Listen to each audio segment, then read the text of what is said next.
1164 ईस्वी 1164 AD की वो रात आज भी कांटे की तरह चुभती है, जब जमीन के नीचे एक ऐसी नापाक साजिश रचाई जा रही थी जिससे अर्श भी कांप उठा था। एक सुरंग जो किसी हीरे जवाहरात की तलाश में नहीं थी, बल्कि वो सुरंग कायनात के सबसे मुकद्दस जिस्म वजूद अतहर सल्लल्लाहु अलैहि वसल्लम तक पहुंचने के लिए खोदी जा रही थी। मदीना सो रहा था, लेकिन हजारों मील दूर शाम के शहर दिमश्क में एक बादशाह की नींद उड़ चुकी थी। ये सुल्तान नूरुद्दीन जंगी थे, आलम इस्लाम के वो हुक्मरान जिनकी हैबत से सलीबी भी कांपते थे। लेकिन इस रात सुल्तान अपने बिस्तर पर पसीने में शराबोर होकर उठ बैठे। उन्होंने ख्वाब में देखा कि सरकारे दो जहां सल्लल्लाहु अलैहि वसल्लम खुद तशरीफ लाए हैं, मगर मंजर दिल दहला देने वाला था। रसूलुल्लाह सल्लल्लाहु अलैहि वसल्लम दो शख्सों की तरफ इशारा कर रहे हैं जिनके चेहरे सुर्ख और आंखें नीली थीं, और ज़बाने रिसालत से ये अल्फाज निकल रहे थे, महमूद मुझे इन कुत्तों से बचाओ। सुल्तान जंगी चीख मारकर उठ बैठे। जिस्म कांप रहा था, आंखों से आंसू जारी थे। वो समझ नहीं पा रहे थे कि इस ख्वाब का क्या मतलब है। नबी सल्लल्लाहु अलैहि वसल्लम को किससे खतरा हो सकता है? सुल्तान ने वुजू किया, नफल पढ़े और दोबारा लेट गए, मगर ख्वाब फिर आया। वही दो चेहरे, वही पुकार, मुझे बचाओ। 3 बार ऐसा हुआ।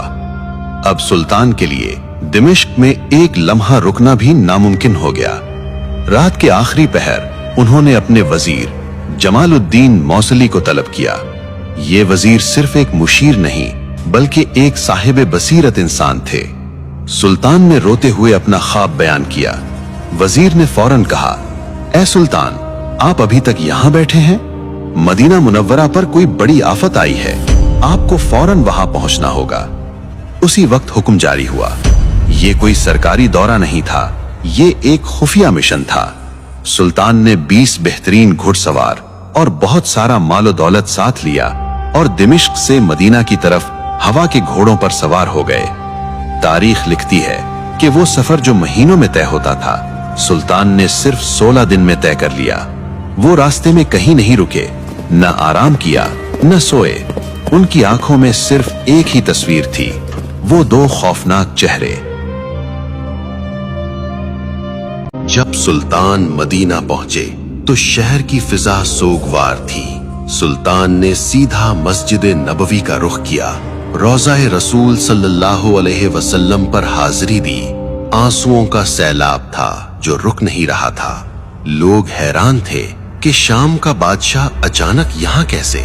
सुल्तान ने अपने वजीर से कहा, मैं किसी को बता नहीं सकता कि मैं क्यों आया हूँ। मुझे वो 2 चेहरे तलाश करने हैं। एक मंसूबा बनाया गया। ऐलान किया गया कि सुल्तान मदीना के तमाम शहरियों को अपने हाथ से तहाइफ और सदकात देना चाहते हैं। मकसद ये था कि मदीना का हर एक शख्स सुल्तान के सामने से गुजरे। अगले दिन मस्जिद नबवी में हुजूम लग गया।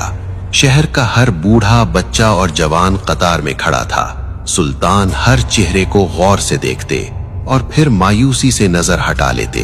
घंटे गुजरते गए, लोग आते गए, तहाइफ लेते गए, मगर वो 2 चेहरे कहीं नजर नहीं आए। या रसूल अल्लाह।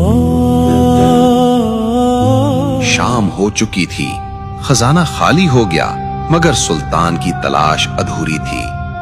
वो परेशान थे कि कहीं ख्वाब महज वहम तो नहीं था, मगर दिल गवाही दे रहा था कि खतरा अभी टला नहीं है। सुल्तान ने मदीना के गवर्नर से पूछा, क्या कोई ऐसा शख्स बाकी है जो मुझसे मिलने ना आया हो? गवर्नर ने सोचा और जवाब दिया, नहीं सुल्तान, सब आ चुके हैं, सिवाय 2 मगरिबी यानी मोरक्कन जायरीन के। वो बहुत नेक और मुत्तकी लोग हैं। वो किसी से कुछ नहीं लेते, बल्कि खुद खैरात करते हैं। ये सुनते ही सुल्तान नूरुद्दीन जंगी की आंखों में एक चमक आ गई। उनका दिल जोर से धड़का। उन्होंने हुक्म दिया, इन्हें फौरन मेरे पास लाओ। गवर्नर ने कहा, वो तो रोज़ाए रसूल सल्लल्लाहु अलैहि वसल्लम के करीब एक मकान में रहते हैं और दिन रात इबादत में मशगूल रहते हैं। सुल्तान ने कहा, तो हम खुद उनके पास जाएंगे।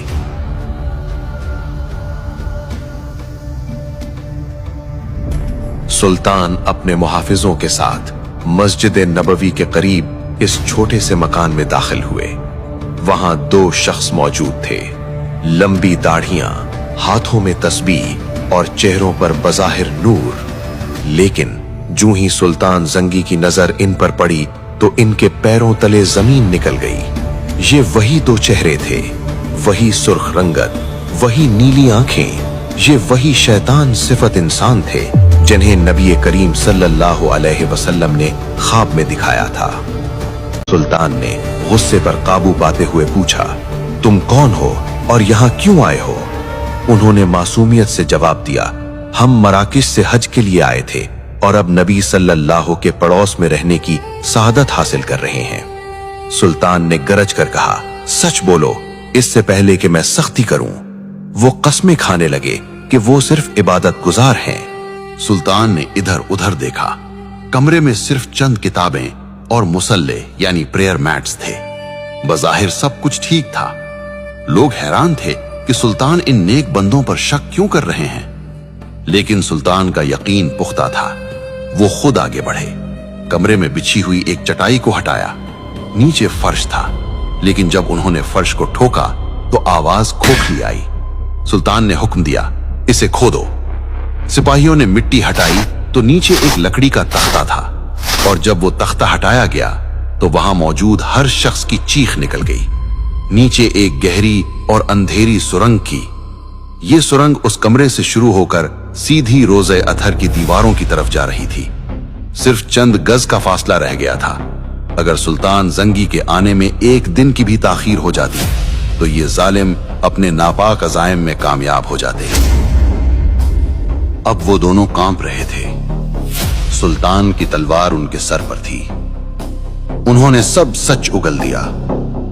उन्होंने एतराफ किया कि वो मुसलमान नहीं हैं, बल्कि ईसाई क्रिश्चियंस हैं, और उन्हें स्पेन अंदलुस के ईसाई हुक्मरानों ने भेजा है। उनका मंसूबा यह था कि वो सुरंग खोदकर नबी करीम सल्लल्लाहु अलैहि वसल्लम का जिस्म मुबारक निकालें और उसे यूरोप ले जाकर मुसलमानों को ज़हनी शिकस्त दें।